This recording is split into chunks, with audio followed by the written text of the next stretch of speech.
Real estate space. I'm your host, Sierra Hoffman. And on today's call, we have Chad Gallagher of Home365. So, Chad, thank you so much for being on the show today. Yeah, this is awesome. Thanks a lot for having me. So, as usual, I always like to start off by knowing more about your background. So, what did you do before, and how did you get into commercial real estate? Yeah, so my background's actually in engineering, and I actually was in digital advertising for about 10 years, literally traveling all over the world, talking to CMOs about, in particular, mobile advertising and how they kind of advertise. And that was tough and not very fun. But what I realized I wanted to start to invest personally in real estate. And my best friend was a math teacher. And so he had the opposite. So I had no time and was traveling all over the world, but had some money.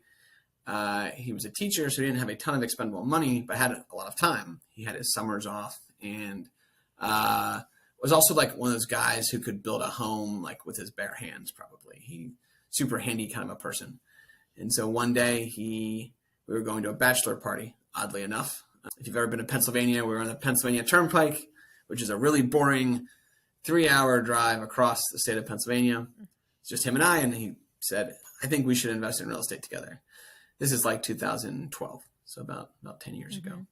And I thought he was crazy, and but he had me locked inside a car for 3 hours to give me the pitch.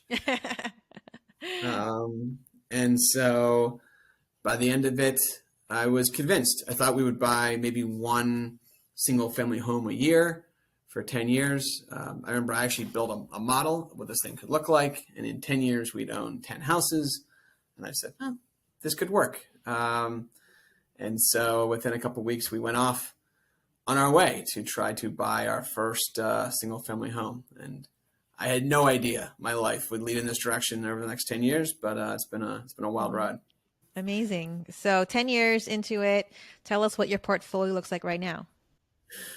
Yeah, so we own about 200 units, a wide range of types of properties. So we own a bunch of single-family homes, long-term rentals. We own a couple high-end short-term rental properties, actually on the Chesapeake Bay.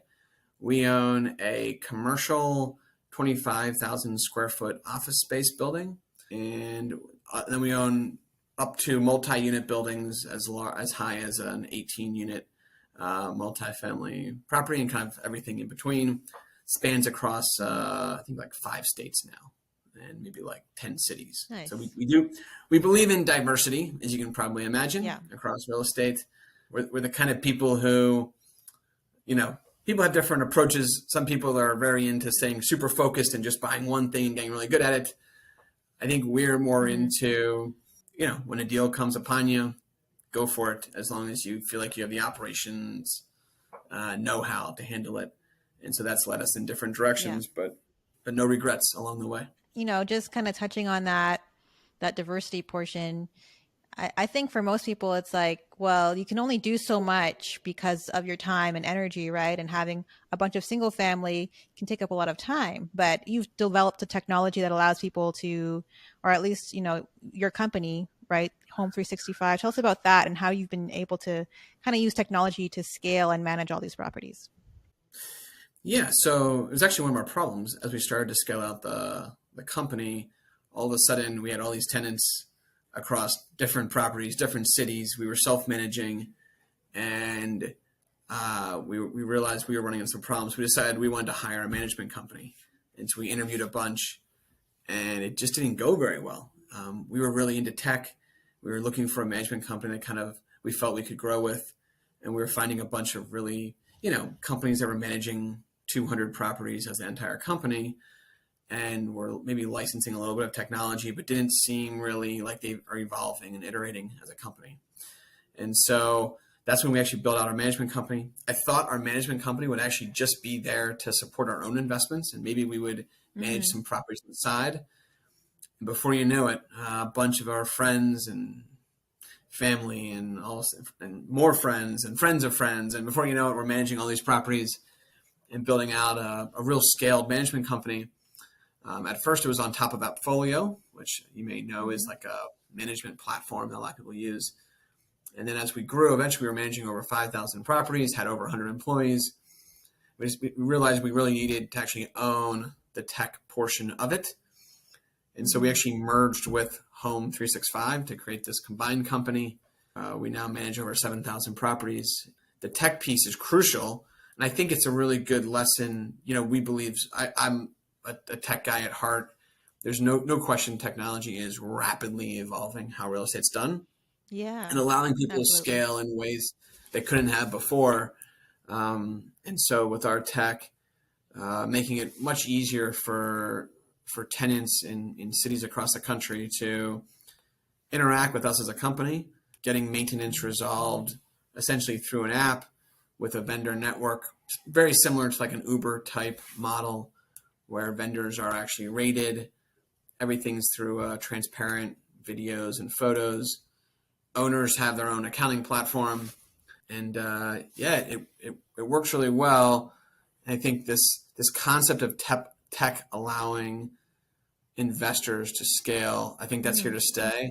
It's going to happen in a really big way. And I think it's trying to allow new investors to invest in real estate who maybe didn't before. So we have clients who may live in Israel or Hmm. Argentina who have, a huge problem because their currency is inflating like crazy. And so they're pushing all of their cash reserves into properties Yeah. that we're managing, and they don't even ever see the property. And so I think that's a trend for sure that we're going to see Yeah. continue to evolve quickly is people investing remotely in places all over the world. So you basically work directly with the owner to manage your property and just kind of make it almost like a passive investment for them, right? That's exactly right. So, we've been taking prime management a step further. So we now offer what we call one rate, which is basically combining vacancy, maintenance, management, and leasing all into one price. Basically, that the owner gets paid every month, regardless of what happens at the property. So, tenant doesn't pay rent, it's our problem. We still pay the owner. Hmm. If there's a hot water heater that needs replaced, we replace it. Owner doesn't even necessarily know. We just take care of the issue. So, Hmm. I think people got into real estate to be passive. And one of the Yeah. things I say when I talk to people is like, real estate's not passive. Anybody who's on this call knows that. Whenever I say this, I always get a lot of head nods that, real it's an active investment. It's not like investing in Apple Hmm. stock where some Right. other CEO is making all the calls, like whether you have a management company or not, by the way. And so Hmm. I think what we're trying to do is make real estate more predictable and more passive Hmm. for investors all over the world. So I think technology is going to be really important. We're seeing so many advancements recently, especially, I'm just noticing so many AI technologies coming out. Do you see how AI is going to be affecting the real estate industry at all? Yeah, I mean, it already is. I think like it's funny in tech. Oftentimes, when a company starts to really catch mainstream, all of a sudden that piece of tech really starts to catch everyone's attention. And I think the reality is in real estate, AI has been slowly evolving into real estate for quite some time. And I'll give you a few examples of things that we're seeing right now. So we actually have a tool where you can actually underwrite a property through our data in real time. It's for our own purposes. I mean, we're trying to understand how is this property going to perform over Hmm. a long period of time. What does vacancy look like? What do repairs look like? Based on all the data we can get our fingertips on that individual Yeah. property, but combining it, looking at in real time, literally 50 different variables across tens of thousands of properties. Well, that kind of data analysis, there's just no way you can do that as a human. So when humans Hmm. underwrite properties, they use whatever data they have, and oftentimes it's a Yeah. it's a shortcut approach. It has to be. So they may say, all right, this 50 unit building vacancy will be 5%. I mean, I hear that all the time, right? Like Yeah. every property is 5%, right? Have you ever noticed that? Every property has a vacancy of 5%, right? Yeah. Yeah. And what's unfortunate about that metric is a property built 4 years ago, A class housing, that's not going to have 5%. That's going to be more like 2%. On Mhm. the flip side, that C class property with one bedroom apartments and studios in a rough part of the city that was built in 1945, that's not going to have a 5% vacancy. And so I think, and that's just one example of kind of underwriting. And so I think I look at like Mhm. just one thing there of underwriting.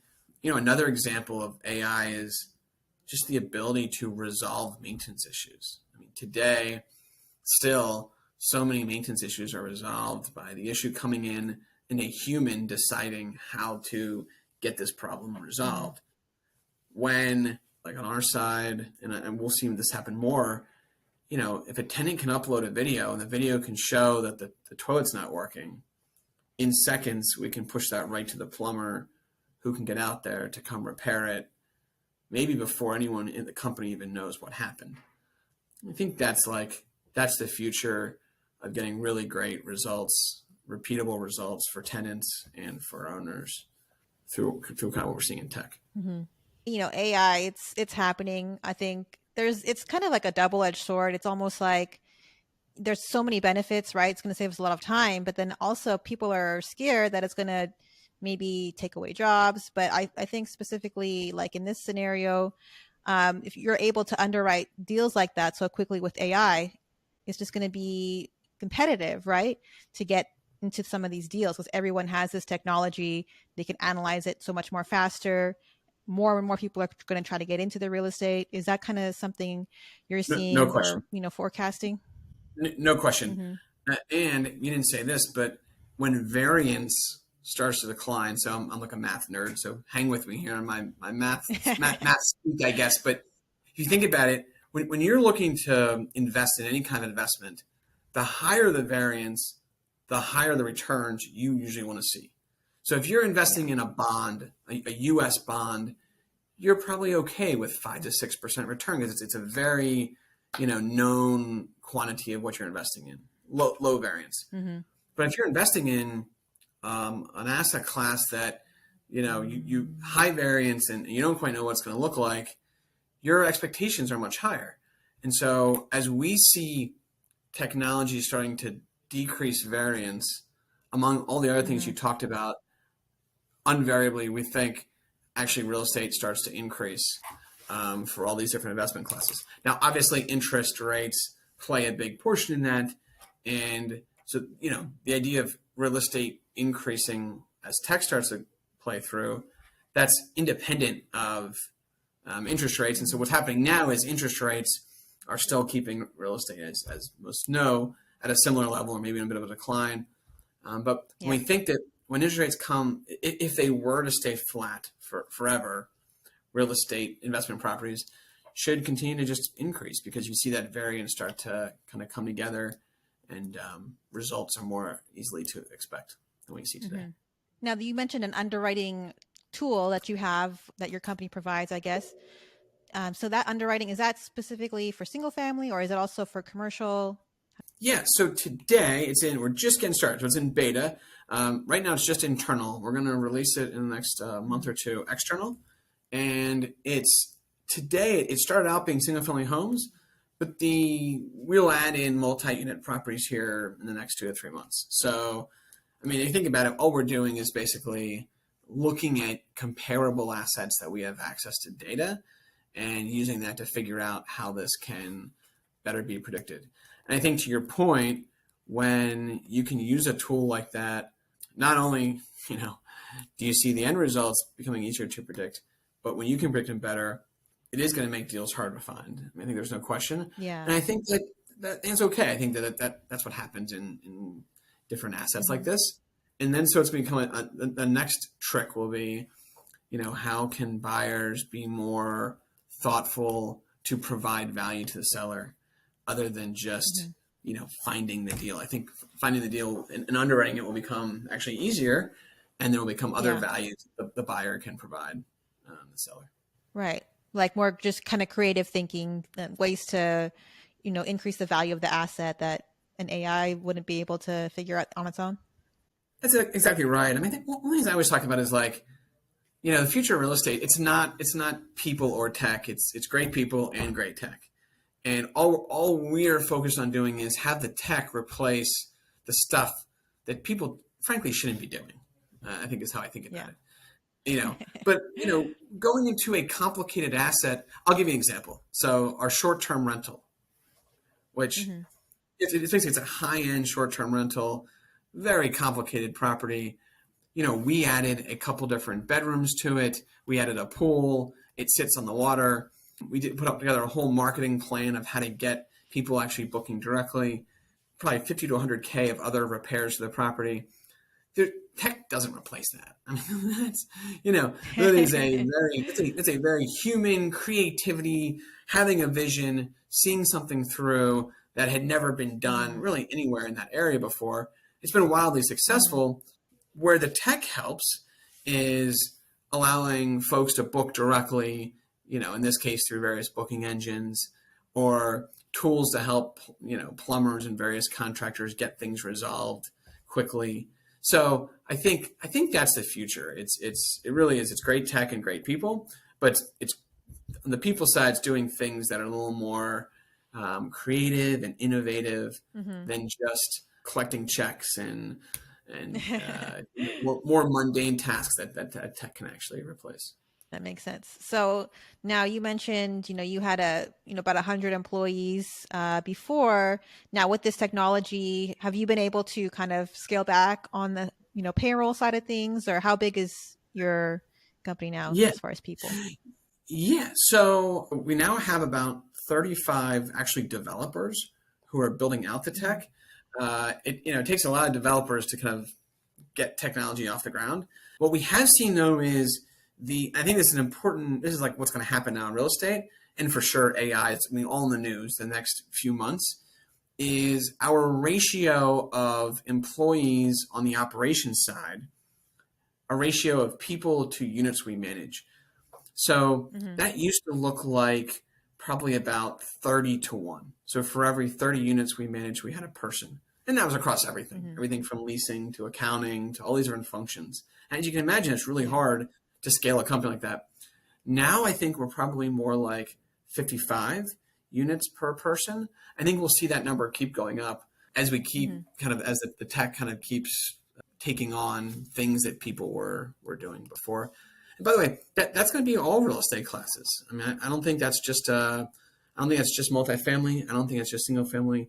I think all real estate, short term rentals, Hmm. all real estate is seeing this phenomenon of technology changing the kind of ability of how much time people need to be involved Yeah. in real estate projects.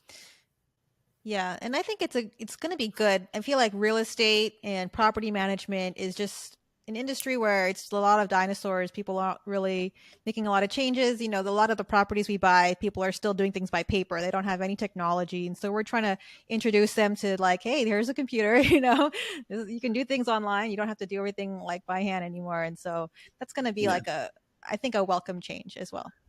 I get asked a lot, like, why hasn't real estate been impacted more by technology? And I think part of that, if you think about the kind of people who really love real estate, they're not usually tech engineers in San Francisco. They're Hmm. normally the kind of person who likes to actually walk a property and likes to get their hands dirty and either, hammer nails or at least work with people who are hammering the nails, which is, the exact opposite class as the, more Bay Area web developer type person.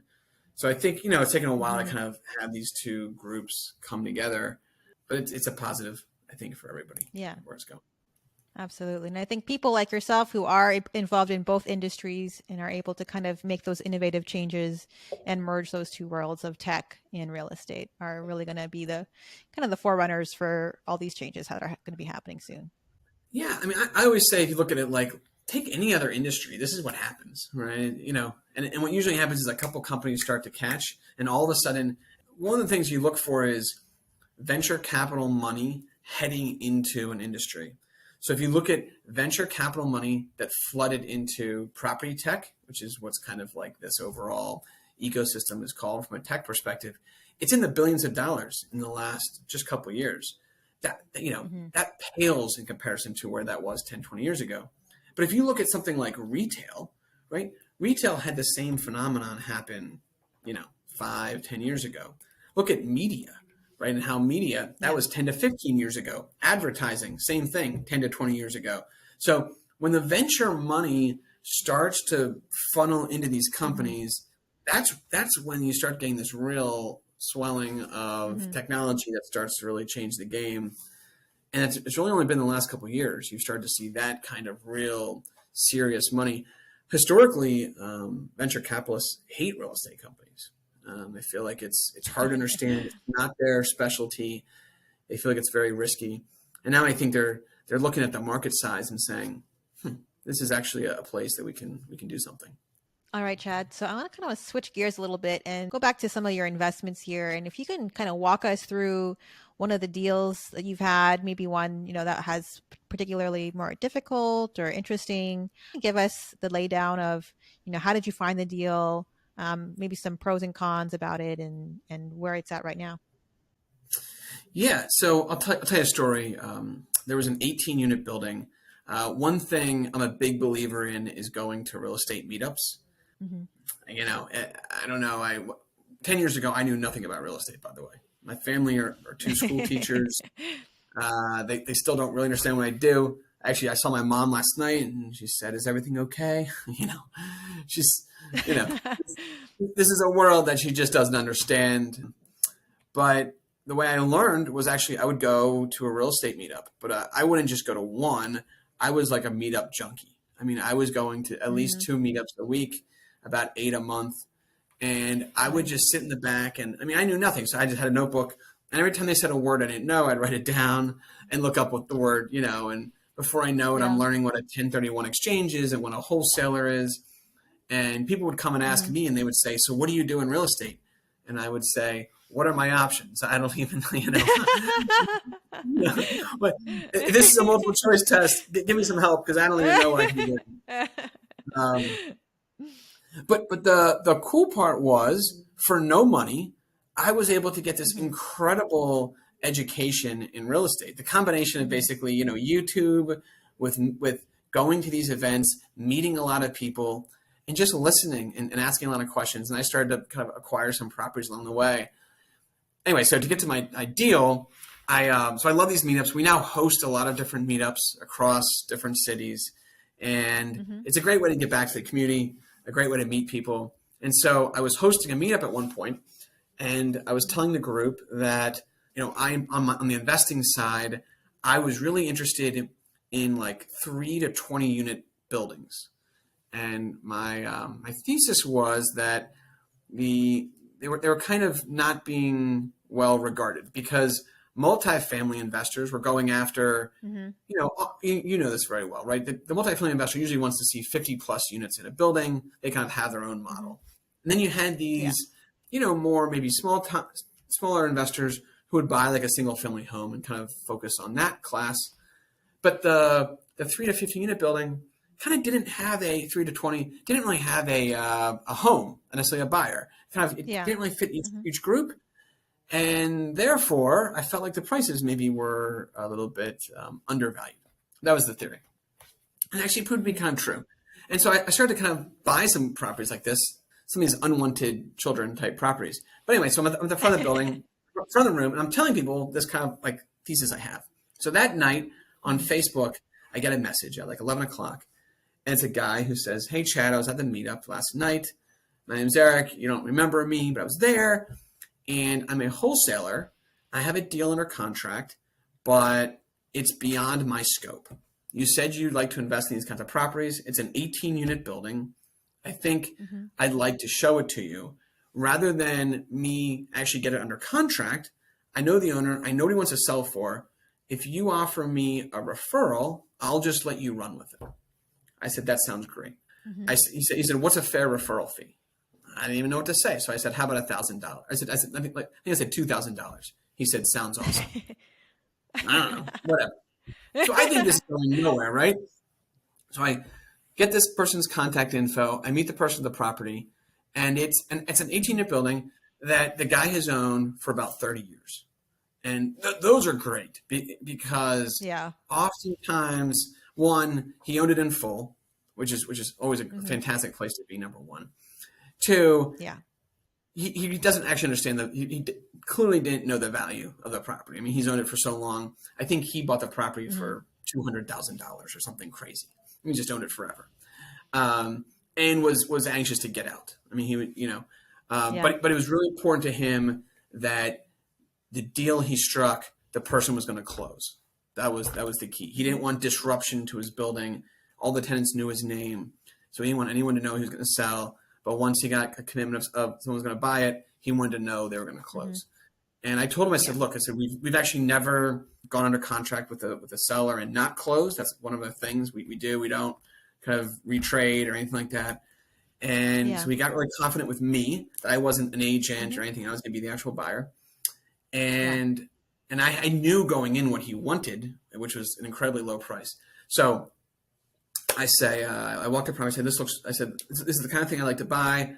I can close in 3 weeks, and I'd love to offer you $500,000, which I happen to know is exactly what he wanted. And he said, this is Yeah. amazing. I sold. You're like done deal. And so it was actually a 5 units of commercial on the bottom, Mm-hmm. with even some kind of strange storage in the basement, and then residential Mm-hmm. all above that on floors 2, 3, and 4. And this is in like South Central Pennsylvania. Just give you a sense of kind of where we are in the country.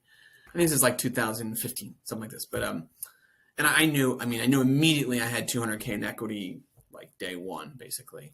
I actually just Mm-hmm. refied the property, and it's now worth, I think, like 1.2 million. So we actually Nice. put in very little money into the asset.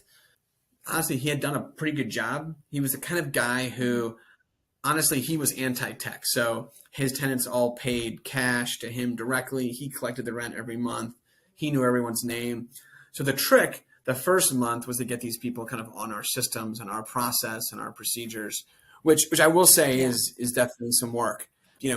Because he was like terrified. Like, these people will they only pay in cash, and it's amazing. I can't tell you how many times I've had owners tell me my tenants, they have to pay in cash, or they have to do it something one way. And when you come in and you Mm-hmm. actually set rules and regulations and guidelines, people kind of fall in line. And that's what we did. And the other interesting thing we did, which this is a bit controversial, some people don't believe in this, but at least for this asset class, it worked, is Mm-hmm. some of the apartments were very large one bedrooms. And at least in this area, the market was higher for actually a 2 bedroom. And so what we did was literally just add a wall to some of these units, turning the 1 bedrooms into 2 bedrooms, and immediately increase the rent about $150 with a rehab that was probably $1,000 max to get that extra rent, which from an valuation perspective was amazing. So I Yeah. know sometimes in bigger cities people shudder at that idea, but in certain places an extra bedroom can really help, for the right tenants. So we're able to do that. And then there's one commercial unit that he was using as basically storage that we completely overhauled and now rent out as an actual commercial space. So there was some work, Nice. the first year or so to kind of stabilize the asset.